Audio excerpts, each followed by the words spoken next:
ಹಂದಿಗಡ್ಡೆ ಅಂತ ಹಾಕ್ತೇವೆ ನಾವು. ಹಂದಿಗಡ್ಡೆ ಅಂತ ಸಿಗುತ್ತೆ ನಮ್ಮ ಆಯುರ್ವೇದ ಗಿಡಮೂಲಿಕೆಗಳಲ್ಲಿ. ಹಂದಿಗಡ್ಡೆ ಅಂದ್ರೆ ಹಂದಿ ಚರ್ಮ ಯಾವ ರೀತಿ ದಪ್ಪ ಇರುತ್ತಲ್ವಾ, ರಫ್ ಆಗಿರುತ್ತಲ್ವ, ಆ ರೀತಿ ರಫ್ ಆಗಿರತಕ್ಕಂಥ ಚರ್ಮವನ್ನು ಹೊಂದಕ್ಕೆ ಹಂದಿಗಡ್ಡೆ ಹಾಕ್ತೇವೆ. ಮತ್ತೆ ಕುದುರೆಗಡ್ಡೆ ಅಂತ ಹಾಕ್ತೇವೆ. ಕುದುರೆಗಡ್ಡೆ ಅಂತಂದ್ರೆ ಕುದುರೆಯಷ್ಟು ಶಕ್ತಿ ಬರೋಕ್ಕೆ ಪುರುಷನಿಗೆ ಶಕ್ತಿ ಬರುವಂತ ಕುದುರೆಗಡ್ಡೆ ಅಂತ ಹಾಕ್ತೇವೆ. ಹಾಗೆ ಒನಕೆಗಡ್ಡೆ ಅಂತ ಹಾಕ್ತೇವೆ. ಅದು ಅಂತೂ ತುಂಬಾ ಅದ್ಭುತವಾಗಿ ಕೆಲಸ ಮಾಡುತ್ತೆ. ಒನಕೆಗಡ್ಡೆ ಅಂತಂದ್ರೆ ಪುರುಷ ಜನನಾಂಗ ಒನಕೆ ರೀತಿ ಆಗುತ್ತೆ ಅಂತ ಒಂದು ಆಯುರ್ವೇದಗಳಲ್ಲಿ ಉಲ್ಲೇಖ ಇರತಕ್ಕಂಥ ಇದು ಒನಕೆಗಡ್ಡೆ. ಪುರುಷ ರತ್ನ ಅಂತ ಒಂದು ಬರುತ್ತೆ ನಿಮಗೆ, ಅದು ತುಂಬಾ ಮಳೆಗಾಲದಲ್ಲಿ ಮಾತ್ರ ಸಿಗುವಂಥದ್ದು. ಬೆಟ್ಟ ಗುಡ್ಡಗಳಲ್ಲಿ ಸಿಕ್ಕಿರೋದು ತುಂಬಾ ಪವರ್ಫುಲ್ ಆಗಿರುತ್ತೆ, ಪುರುಷರಿಗೆ ರಕ್ತದ ತರ ಕೆಲಸ ಮಾಡುತ್ತೆ. ಮತ್ತೆ ವೀರ್ಯ ಬೀಜ ಅಂತ ಹಾಕ್ತೇವೆ. ಅಂದ್ರೆ ವೀರ್ಯಾಣುಗಳ ಸಂಖ್ಯೆ ಕಡಿಮೆ ಇದ್ದು ಕೆಲವರಿಗೆ ಮಕ್ಕಳಾಗುತ್ತೆ ಇರಲ್ಲ ನೋಡಿ, ಅಂಥವ್ರಿಗೆ ವೀರ್ಯ ಬೀಜ ಅಂತ ಹಾಕಿರೋದು. ಇದೊಂದು ಸೆಟ್ ಆಫ್ ಮೆಡಿಷನ್. ವಜ್ರಕಾಯ ಚೂರ್ಣ ಮತ್ತೆ ನಾರಿ ಸಂಜೀವಿನಿ, ಗರ್ಭ ಸಂಜೀವಿನಿ, ಈ ಒಂದು ಸೆಟ್ ಆಫ್ ಮೆಡಿಷನ್ ನ ಕರೆಕ್ಟ್ ಆಗಿ ಒಂದು 2 ರಿಂದ 3 ತಿಂಗಳು ತಗೊಂಡ್ರೆ ಏನಾಗುತ್ತೆ ಅಂದ್ರೆ ಈ ಬಂಜೆತನ ಪುರುಷರಲ್ಲಾಗಿರ್ಬೋದು ಅಥವಾ ಮಹಿಳೆಯರಲ್ಲಾಗಿರ್ಬೋದು 100 ಮಕ್ಕಳನ್ನು ಅಡಿಯುವಷ್ಟು ಶಕ್ತಿ ನೀಡುವಂತಹ ಬೇರು ಹೇಗಿರುತ್ತೆ, ಇದು ಕಾಡಲ್ಲಿ ಯಾವ ರೀತಿ ಸಿಗುತ್ತೆ ಅಂತ ನೋಡೋಣ ಬನ್ನಿ. ನಾನು ಯಾವಾಗ ಬಂದ್ರೆ ಅವರೇ ಕೊಟ್ಟಿದ್ದಾರೆ, ಹೆಲ್ಪ್ ಮಾಡಿದ್ದಾರೆ. ಸುಮಾರು ಜನ ಇದ್ದಾರೆ ಸರ್. ಅವೇನಾ ಬೇರೆ ಇವೇನೆ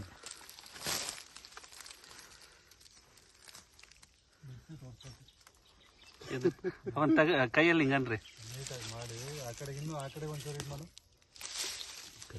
ಆ ಕಡೆ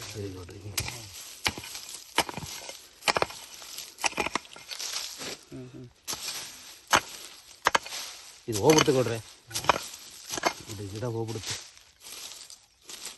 ಅದು ಬಳ್ಳಿ ಮಾರ್ಕೆಟಲ್ಲಿ ಸಿಗುತ್ತಲ್ಲ, ಅದು ಹೆಂಗೆ ಬೇರು ಸರ್? ಈ ತರ ಕಾಡು ಗುಡ್ಡ ಬೆಟ್ಟಗಳಲ್ಲಿ ಸೂರ್ಯನ ಬಿಸಿಲು ಮತ್ತೆ ಗಾಳಿ ಮತ್ತೆ ನ್ಯಾಚುರಲ್ ಆಗಿ ನಿಮ್ಗೆ ಕಾಂಪೋಸ್ಟ್ ಗೊಬ್ಬರದಲ್ಲಿ ಬೆಳೆಸಿರೋ ಬೇರ್ಗಿರೋ ಶಕ್ತಿನೇ ಬೇರೆ, ನಿಮ್ಗೆ ಕಮರ್ಷಿಯಲ್ ಪ್ರೈಸ್ ನಾವು ತೋಟಗಳಲ್ಲಿ ಬೆಳೆಸಿರೋ ಶಕ್ತಿನೇ ಬೇರೆ. ಸೊ ಇದ್ರಲ್ಲಿ ನಿಮ್ಗೆ ನಮ್ಮ ಆಯುರ್ವೇದ ಗ್ರಂಥಗಳಲ್ಲಿ ಅದ್ರಲ್ಲಿ ಪವರ್ ಕಡಿಮೆ ಇರುತ್ತಾ ಮಾರ್ಕೆಟ್ ಅಲ್ಲಿ ಸಿಗೋದು? ಖಂಡಿತವಾಗ್ಲು ಇದು ಬಂದು ನ್ಯಾಚುರಲ್ ಆಗಿ ಬೆಳೆದಿರುತ್ತೆ. ಸೊ ಇದು ಉಪಯೋಗಿಸಬೇಕಾದ್ರೆ ಬಹಳ ಮುಖ್ಯವಾಗಿ ಏನಂತಂದ್ರೆ ಇದ್ರೊಳಗಡೆ ಒಂದು ದಾರದ ತರ ಈ ತರ ಇರುತ್ತೆ, ಅದನ್ನ ತೆಗಿಬೇಕು. ಸ್ವಲ್ಪ ಪಾಯ್ಸನ್ ಅಂಶ ಇರುತ್ತೆ, ಮತ್ತೆ ಹಾಲಲ್ಲಿ ಕುದಿಸ್ಕೊಂಡು ಕುಡಿಬೇಕು. ಸೊ ಇದು ನಿಮ್ಗೆ ಹೆಬ್ಬರಳಿನ ಗಾತ್ರ ಇದ್ದಷ್ಟು ಇನ್ನು ಒಳ್ಳೇದು. ಯೂಶಲಿ ಇದು ಯಾರಿಗೂ ಜಾಸ್ತಿ ಗೊತ್ತಾಗಲ್ಲ ಅನ್ಸುತ್ತಲ್ವಾ? ಗೊತ್ತಿರುತ್ತೆ, ಬಟ್ ಬಳಕೆ ವಿಧಾನ ಗೊತ್ತಿರೋದಿಲ್ಲ. ಮತ್ತೆ ವೈದ್ಯರುಗಳು ಯಾರು ಶ್ರಮ ಹಾಕಿ ಮಾಡೋದಿಲ್ಲ. ರಿಸಲ್ಟ್ ಬರ್ಬೇಕಂದ್ರೆ ಈ ತರ ಕಾಡು ಮಾಡಿ ಸುತ್ತಿ ಔಷಧಿಗಳನ್ನು ಮಾಡಿದ್ರೆ ರಿಸಲ್ಟ್ ಬರುತ್ತೆ. ಜೊತೆಗೆ ನಾವು ಇದಕ್ಕೆ ಏನ್ ಮಾಡ್ತೀವಿ ಅಂದ್ರೆ ಪುರುಷರಿಗೆ ಸಂಬಂಧಪಟ್ಟಂತ ಔಷಧಿಗಳು, ಉದಾಹರಣೆಗೆ ಇದ್ರ ಹೆಸರು ಹೇಳ್ಬೇಕು ಅಂದ್ರೆ ನಿಮ್ಗೆ ಶತಾವರಿ. ನೋಡಿದ್ರಲ್ಲ ಸ್ನೇಹಿತರೆ, ನಾವು ಯಾವ ರೀತಿ ಕಾಡುಗಳಲ್ಲಿ ಈ ಒಂದು ಶತಾವರಿ ಬೇರ್ನ ನಾವು ಹಡ್ಕೊಂಡ್ ಬಂದ್ವಿ. ಸುಮಾರು ಇದು ಒಂದೊಂದು ಬಾರಿ ಏನಾಗಿರುತ್ತೆ, ಈಗ ಬೇಸಿಗೆ ಆಗಿರೋದ್ರಿಂದ ಸ್ವಲ್ಪ ಕಡಿಮೆ ಇದೆ. ಕೆಲವು ಬಾರಿ ಇದೊಂದು ಸುಮಾರು 2 ಫೂಟು 3 ಫೂಟ್ ಅಷ್ಟು ಉದ್ದನೂ ಕೂಡ ಬೆಳೆಯುವಂತ ಸಸ್ಯ. ಇದು ಸುಮಾರು ಮೇಲೆ ಹಬ್ಬುತ್ತೆ ಬಳ್ಳಿ ರೀತಿ.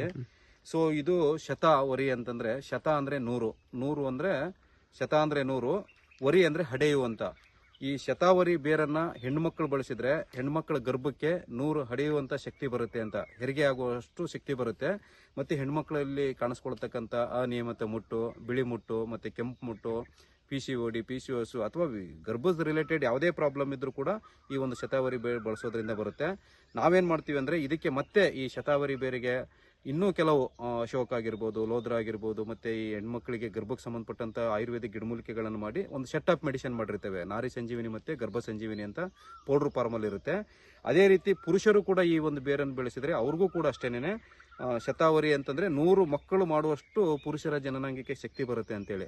ಅಂದ್ರೆ ವೀರ್ಯಾಣುಗಳ ಸಂಖ್ಯೆ ವೃದ್ಧಿಯಾಗುವಂಥದ್ದು, ಮತ್ತೆ ಅವರಿಗೆ ಯಾವುದೇ ಪುರುಷದ ಲೈಂಗಿಕ ದೌರ್ಬಲ್ಯ ಕಡಿಮೆಯಾಗಿ ಹೆಚ್ಚಾಗುವಂತ ಒಂದು ಮೂಲಿಕೆ ಇದು. ಸೊ ಇದಕ್ಕೇನ್ ಮಾಡ್ತೀವಿ ಅಂದ್ರೆ ನಾವು ಈ ಒಂದು ಶತಾವರಿ ಬೇರಿಗೆ ಪುರುಷರಿಗೂ ಕೂಡ ಅಷ್ಟೇನೆ ವಜ್ರಕಾಯ ಚೂರ್ಣ ಅಂತ ಮಾಡ್ತೇವೆ. ಅಂದ್ರೆ ಶರೀರಕ್ಕೆ ಗಟ್ಟಿಮುಟ್ಟತನಕ್ಕೆ ಬೇಕಾದಂತ ಗಿಡಮೂಲಿಕೆಗಳು. ಉದಾಹರಣೆಗೆ ನಿಮ್ಗೆ ಹೇಳ್ಬೇಕು ಅಂತಂದ್ರೆ ನಾವು ಈ ಒಂದು ಶತಾವರಿ ಅಂದ್ರೆ 100 ಅಡಿಯುವಂತ ಶಕ್ತಿ ಕೊಡುವಂತ ಶತಾವರಿ ಜೊತೆಗೆ ಹಂದಿಗಡ್ಡೆ ಅಂತ ಹಾಕ್ತೇವೆ ನಾವು. ಹಂದಿಗಡ್ಡೆ ಅಂತ ಸಿಗುತ್ತೆ ನಮ್ಮ ಆಯುರ್ವೇದ ಗಿಡಮೂಲಿಕೆಗಳಲ್ಲಿ. ಹಂದಿಗಡ್ಡೆ ಅಂದ್ರೆ ಹಂದಿ ಚರ್ಮ ಯಾವ ರೀತಿ ದಪ್ಪ ಇರುತ್ತಲ್ವಾ, ರಫ್ ಆಗಿರುತ್ತಲ್ವ, ಆ ರೀತಿ ರಫ್ ಆಗಿರತಕ್ಕಂಥ ಚರ್ಮವನ್ನು ಹೊಂದಕ್ಕೆ ಹಂದಿಗಡ್ಡೆ ಹಾಕ್ತೇವೆ. ಮತ್ತೆ ಕುದುರೆಗಡ್ಡೆ ಅಂತ ಹಾಕ್ತೇವೆ. ಕುದುರೆಗಡ್ಡೆ ಅಂತಂದ್ರೆ ಕುದುರೆಯಷ್ಟು ಶಕ್ತಿ ಬರೋಕ್ಕೆ ಪುರುಷನಿಗೆ ಶಕ್ತಿ ಬರುವಂತ ಕುದುರೆಗಡ್ಡೆ ಅಂತ ಹಾಕ್ತೇವೆ. ಹಾಗೆ ಒನಕೆಗಡ್ಡೆ ಅಂತ ಹಾಕ್ತೇವೆ. ಅದು ಅಂತೂ ತುಂಬಾ ಅದ್ಭುತವಾಗಿ ಕೆಲಸ ಮಾಡುತ್ತೆ. ಒನಕೆಗಡ್ಡೆ ಅಂತಂದ್ರೆ ಪುರುಷ ಜನನಾಂಗ ಒನಕೆ ರೀತಿ ಆಗುತ್ತೆ ಅಂತ ಒಂದು ಆಯುರ್ವೇದಗಳಲ್ಲಿ ಉಲ್ಲೇಖ ಇರತಕ್ಕಂಥ ಇದು ಒನಕೆಗಡ್ಡೆ ಪುರುಷ ರತ್ನ ಅಂತ ಒಂದು ಬರುತ್ತೆ ನಿಮಗೆ. ಅದು ತುಂಬ ಮಳೆಗಾಲದಲ್ಲಿ ಮಾತ್ರ ಸಿಗುವಂಥದ್ದು. ಬೆಟ್ಟ ಗುಡ್ಡಗಳಲ್ಲಿ ಸಿಕ್ಕಿರೋದು ತುಂಬ ಪವರ್ಫುಲ್ ಆಗಿರುತ್ತೆ. ಪುರುಷರಿಗೆ ರಕ್ತದ ಥರ ಕೆಲಸ ಮಾಡುತ್ತೆ. ಮತ್ತು ವೀರ್ಯ ಬೀಜ ಅಂತ ಹಾಕ್ತೇವೆ. ಅಂದರೆ ವೀರ್ಯಾಣುಗಳ ಸಂಖ್ಯೆ ಕಡಿಮೆ ಇದ್ದು ಕೆಲವರಿಗೆ ಮಕ್ಕಳಾಗುತ್ತೆ ಇರಲ್ಲ ನೋಡಿ, ಅಂಥವ್ರಿಗೆ ವೀರ್ಯ ಬೀಜ ಅಂತ ಹಾಕಿರೋದು. ಇದೊಂದು ಸೆಟ್ ಆಫ್ ಮೆಡಿಷನ್, ವಜ್ರಕಾಯ ಚೂರ್ಣ ಮತ್ತು ನಾರಿ ಸಂಜೀವಿನಿ, ಗರ್ಭ ಸಂಜೀವಿನಿ, ಈ ಒಂದು ಸೆಟ್ ಆಫ್ ಮೆಡಿಷನ್ನ ಕರೆಕ್ಟಾಗಿ ಒಂದು 2 ರಿಂದ 3 ತಿಂಗಳು ತೊಗೊಂಡ್ರೆ ಏನಾಗುತ್ತೆ ಅಂದರೆ ಈ ಬಂಜೆತನ ಪುರುಷರಲ್ಲಾಗಿರ್ಬೋದು ಅಥವಾ ಮಹಿಳೆಯರಲ್ಲಾಗಿರ್ಬೋದು ಆ ಬಂಜೆತನ ದೂರ ಆಗ್ತದೆ. ಮತ್ತು ನೀವು ಏನಾದ್ರು ಮಕ್ಕಳ ಒಂದು ಆಗದೇ ಇರುವಂಥ ಸಮಸ್ಯೆ ಇದ್ದವರು ಕೂಡ ನೀವು ನೇರವಾಗಿ ನಮ್ಮನ್ನು ಸಂಪರ್ಕ ಮಾಡ್ಬೋದು. ಇಲ್ಲ ನಿಮ್ಗೆ ನಾವೇನು ಹೇಳಿದ್ದೀವಲ್ವ, ಈ ಶತಾವರಿ ಬೇರನ ಈ ಥರ ಕಾಡು ಮೇಡುಗಳಲ್ಲಿ ಇರೋದು ಸಿಕ್ಕರೆ ನೀವು ಬಳಸ್ಕೊಂಡು ನೀವು ಕೂಡ ನಿಮ್ಮ ಒಂದು ಸಮಸ್ಯೆಯಿಂದ ಆಚೆ ಬರ್ಬೋದು. ಅದಕ್ಕೆ ಬಳಸ್ತಕ್ಕಂಥ ಗಿಡಮೂಲಿಕೆಗಳು ಭಾಳ ವಿರಳ ಮತ್ತು ಈ ರೀತಿ ನಾವು ಹೆಬ್ತೀವಲ್ವ, ಅಂದರೆ ನಾವು ಕಾಡು ಮೇಡು ಸುತ್ತಿ ತರ್ತೀವಲ್ವ, ಅದರಲ್ಲಿ ನಿಮಗೆ 100% ಕೆಲಸ ಮಾಡ್ತವೆ. ಈ ಮಾರ್ಕೆಟ್ಗಳಲ್ಲಿ ಸಿಗೋ ಏನಾಗ್ತವೆ ಅಂತಂದರೆ ನಿಮಗೆ ಈ ತೋಟಗಾರಿಕೆಗಳಲ್ಲಿ ಕೆಲವರು ಕಮರ್ಷಿಯಲ್ ಬೇಸ್ಡ್ ಬೆಳೆದಿರ್ತಾರೆ, ಅದು ಅಷ್ಟು ನಿಮಗೆ ಪವರ್ಫುಲ್ ಆಗಿರೋದಿಲ್ಲ. ಸೊ ಹೀಗಾಗಿ ಸ್ನೇಹಿತರೆ, ನಿಮ್ಗೇನಾದ್ರು ಈ ಮಕ್ಕಳಾಗದೇ ಇರೋರು ಅಥವಾ ಪುರುಷ ಶಕ್ತಿ ಕಡಿಮೆ ಇರೋರು ಅಥವಾ ಮಹಿಳೆಯರಿಗೆ ಏನಾದ್ರು ಗರ್ಭದಲ್ಲಿ ಸಮಸ್ಯೆ ಇರೋರು ಏನಾದ್ರು ನಿಮಗಿದ್ರೆ ನೇರವಾಗಿ ನೀವು ಬಂದು ಭೇಟಿಯಾಗ್ಬೋದು. ಇಲ್ಲ ನಿಮ್ಮ ಮನೆಗೂ ಕೂಡ ನಾವು ಕೊರಿಯರ್ ಮುಖಾಂತರ ಔಷಧಿಗಳು ಕೊಡ್ತಕ್ಕಂಥ ವ್ಯವಸ್ಥೆ ಇದೆ. ಸೊ ಈ ಗರ್ಭ ಸಂಜೀವಿನಿ, ನಾರಿ ಸಂಜೀವಿನಿ ಮತ್ತು ವಜ್ರಕಾಯ ಚೂರ್ಣ ಅದ್ಭುತವಾಗಿ ಸುಮಾರು ನಮ್ಮಲ್ಲಿ 1000 ಜನ ಈ ಒಂದು ಚೂರ್ಣಗಳನ್ನು ಬಳಸಿ ಮತ್ತು ಔಷಧಿಗಳನ್ನು ಬಳಸಿ ಮಕ್ಕಳನ್ನು ಪಡೆದಿದ್ದಾರೆ. ಮತ್ತು ಇನ್ನೂ ಕೂಡ ನಮ್ದು ಹಾಗೇನೆ ಪಡಿತಾನೆ ಇದ್ದಾರೆ. ನೇರವಾಗಿ ಬಂದು ಭೇಟಿ ಆಗ್ಬೋದು. ಇಲ್ಲ ನೀವು ಮನೆಗೂ ಕೂಡ ನಿಮ್ಮ ಸಮಸ್ಯೆಯನ್ನು ತಿಳಿಸಿ ನೀವು ಕೊರಿಯರ್ ಮುಖಾಂತರ ಔಷಧಿಯನ್ನು ತರಿಸ್ಕೋಬೋದು ಅಂತ ಹೇಳ್ತಾ ಈ ಸಂಚಿಕೆಯನ್ನು ಇಲ್ಲಿಗೆ ಮುಗಿಸೋಣ ಸ್ನೇಹಿತರೆ. ಎಲ್ಲರಿಗೂ ನಮಸ್ಕಾರ.